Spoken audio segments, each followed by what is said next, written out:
who can write. Oh, here comes the real thing. Is it another book? Words. The songstrings have not yet kissed you, yet you already smell. Well, don't let me stand between you. Takes marijuana, drinks vodka, wears black. Loved by teacher. Good morning, children. Oh, good morning. I believe we're leaving today, and I don't suppose we'll meet again. It's not often that the occasion to meet young people, young and interesting people. I wish I could put myself in your place just to know how you think and what kind of little creature you are. I would like to put myself in your place too. What's that? Just to know how it feels to be a famous writer. How does it feel to be famous? What does it feel like? It feels like not being famous, probably. I never think about it. Two possibilities. Either I'm not as famous as you think, or it just doesn't feel like anything. What about when you read about yourself in the newspapers? When they're nice about me, I like it. When they're nasty, I'm depressed for a day or two. Oh, how wonderful. You don't know how I envy you. It's weird how different people's lives turn out. Some of them can barely drag out their dull, dim, identical lives, while others, like you, are blessed with an interesting, brilliant life that means something. You're so lucky. Am I? Here you're talking about some interesting, brilliant life I'm supposed to be having. But I'm afraid these sweet thoughts means as much to me as candy, which I never eat. But you're young and you mean well. But you have such a marvelous life, writing every day, living on your dream. Now you've thrown on my pet peeve. All right, let's talk about my wonderful, brilliant life. Oh, you always have such a kind heart. Well, where should we begin? There are some people who develop an obsession with something. Say, a man who can think about nothing but the moon. Well, I have my own moon. Day and night, I must be writing. I must be writing. I can't do anything else. What's so wonderful and brilliant about that? It's a ridiculous life. So, you mean? Here I am with you. We're having a nice chat. But the whole time, I'm thinking there's a story waiting to be finished on my desk. When I finish something, I go fishing, try to relax myself. But no, something's already moving my brain. A heavy iron ball, a new idea, a new story, it's dragging me back to my desk. I have to rush back and write, and that's the way it is all the time. All for the readers. Well, but you're a famous writer. I sometimes think all this fascination, the admiration, it's all an act. It's humoring me like a cripple, and getting ready to creep up behind me and pounce on me and carry me off to the madhouse. The thought of the public terrifies me. Oh, it's torture! Well, I'm sorry, but surely when you emit inspiration in the act of creation, doesn't that give you, just for a moment, a feeling of being lifted up, of happiness? Oh yes, I love the writing. But the moment the thing is off the press, I can't stand it. It's a mistake, no good. Should never have been done in the first place. I feel miserable and worthless.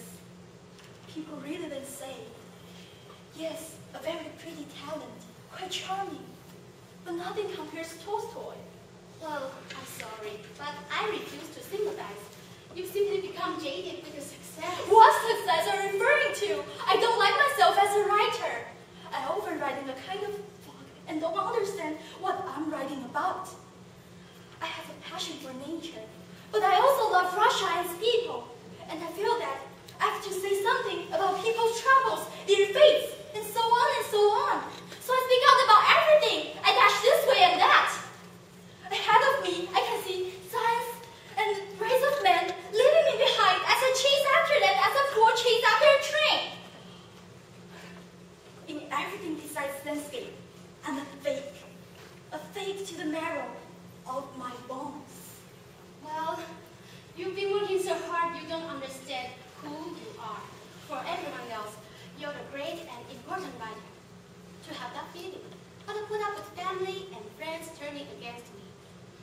live on breadcrumbs or butter, suffer self-doubt, but in return, I will demand fame, real superstar fame.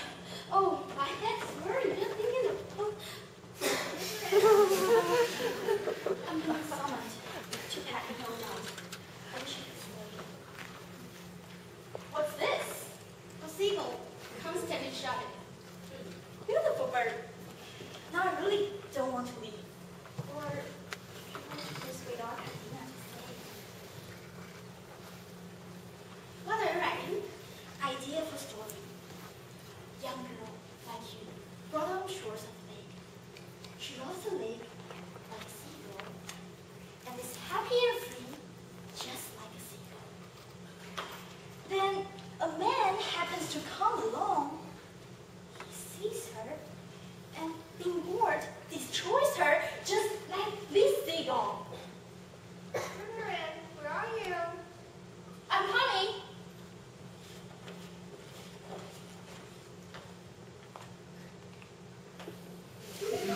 All right.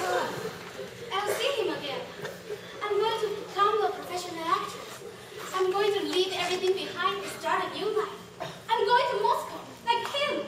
We'll meet each other there.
So, where is Mina now? Is she well? She ran away from home and joined Trigger. They had a child who died. Trigger was tired of her and left, surprisingly. What about her acting? She always attempted great and difficult parts, but her delivery was harsh and monotonous. Her gestures heavy and crude. Although she never died well at times. Then she really doesn't have a talent of acting? I don't know. Maybe. I went to every performance, but she refused to see me. She sometimes writes to me now that I've come home. She never complains, but not a line speaks to me without pain and anguish. Strangely, she repeats in all her letters that she's a seagull. She's in a village at the inn. Here? He's walking away from here in the direction of the village. Her father and stepmother have disowned her. Oh, she was a beautiful girl. They're back from the station. How are you? How are you, Miss Marshall? Your mother says you've forgotten the past and are no longer angry. Here's a magazine that I brought you with your latest story. Everyone in Moscow and St. Petersburg asks me about you. You're a mystery man. Do you expect to be here alone? No, I must go back to Moscow tomorrow. You know me. I must be writing. Would you try your luck with us until dinner? It's quite a boring game, but it's alright when you get used to it. He's read his own story and hasn't even opened the pages.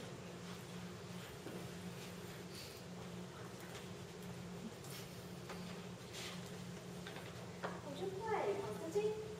No, excuse me.